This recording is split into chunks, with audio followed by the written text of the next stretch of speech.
Well, I will tell you, this has been an interesting week here. Not only was it the week for turkey, gravy, stuffing, pumpkin pie, and other things, along with watching Charlie Brown.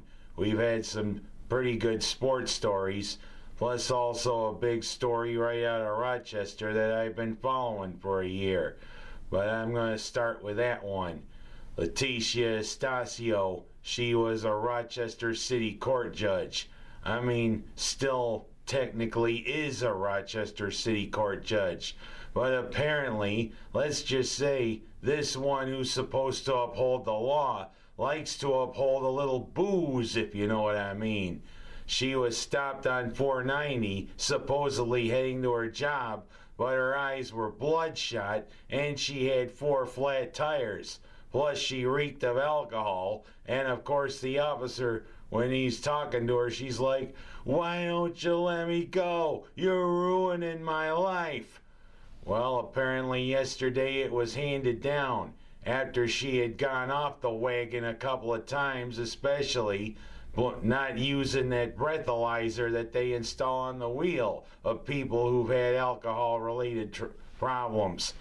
Apparently, Judge Greg Doran stripped her of some of her powers, but she is still collecting her $174,000 a year salary.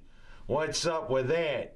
And of course, pictures of her came on Facebook of her with family members supposedly at a party where there was drinking. She's holding a nice plastic cup, and right there's a bottle of tequila. Were the Champs playing in the background? I don't know, but let me just say this, pricks like her never learn. Just seems as though, hey, Ed Fiandoc, who specializes in drunken driving cases, likes to do his job, but apparently you get people like her who just keep going and going and going with the same thing. Well, you know what? Sorry, Miss Atasio. It seems as though your judicial career is probably going to be coming to an end. Because who can trust people who are supposed to uphold the law when they can't uphold themselves? And one other thing, when you show up to a court case, wear something more modest. Heck, you were wearing something pretty slinky the last time you showed up in court. Well, let me just tell you this, babe. I think jail might be more comfortable for you, Your Honor, who definitely has brought dishonor into her courtroom. Of course, Doran has shown she can't be in her courtroom now. Oh boy, some people never learn, do they? Well, I'm gonna go from talking about Judge Estacio to some sports around here. Well, what'd you think of the Orange this past week? Well, it started out good for the basketball team. They played a team from the MEAC, the Mid-East Athletic Conference, in their tour of Palmetto State teams. First, they rung up 101 points on South Carolina State. That's good. But then Saturday comes along, and guess what? You tune in to watch the football game, and guess what? A basketball game broke out. What the hell was that? It just shows that the rules that they put into college football, or any football, are turning this from the old school game that I've known all along into track meets and also video games. Hell, I'm wondering if I'm playing EA Sports NCAA football. EA Sports, Pittsburgh, Syracuse. It's in the game. Hell, he should have been announcing that. What was that? Syracuse scores 61 points and loses. Yeah, Pittsburgh scores 75 points, or 76. Maybe I'm up by 1. But whatever. That wasn't football. That was basketball on turf. Or was it EA Sports on turf? Whatever. Who drew up the defense for this game? Was it Goofy? Oh, I think I'm going to write this down on a sheet of paper and hope anything goes. Oh, Or was it Gomer Pyle? Golly! I think I gotta call the defensive plays here. Yeah, whoever it was, that was stupid.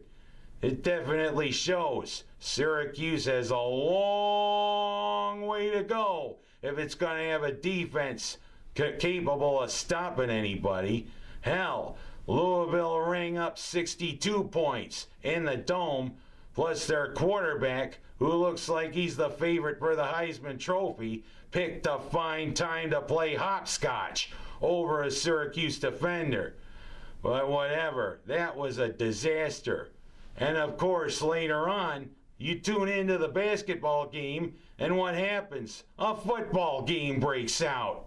Hell, Syracuse's football team outscored its basketball team. That's right. Syracuse went down to the Barclays Center for the Brooklyn tournament that they're in, plays South Carolina. And what happens? The Gamecocks from the Southeastern Conference beat the Orange. Oh boy, wasn't a good time to be a Syracuse fan. And of course tonight, it's the ACC Big Ten Challenge. Let's hope we can go into Madison and badger the hell out of Wisconsin, if you know what I mean. We gotta get back on track, Orange. We're starting to head into the meat of the season. Of course, we got Wisconsin. Then we got some birds from North Florida, specifically ospreys. Of course, we got plenty of ospreys out here at Montezuma Wildlife Refuge, but I digress. We gotta do better, and as for Dino Babers, get a defensive coordinator who could do something. Of course, some good news is, my boys here, the Bills, they took care of business against Jacksonville, although for much of the first half, they looked like a kid coming down to school. You know, they just muddled through. L-L-B.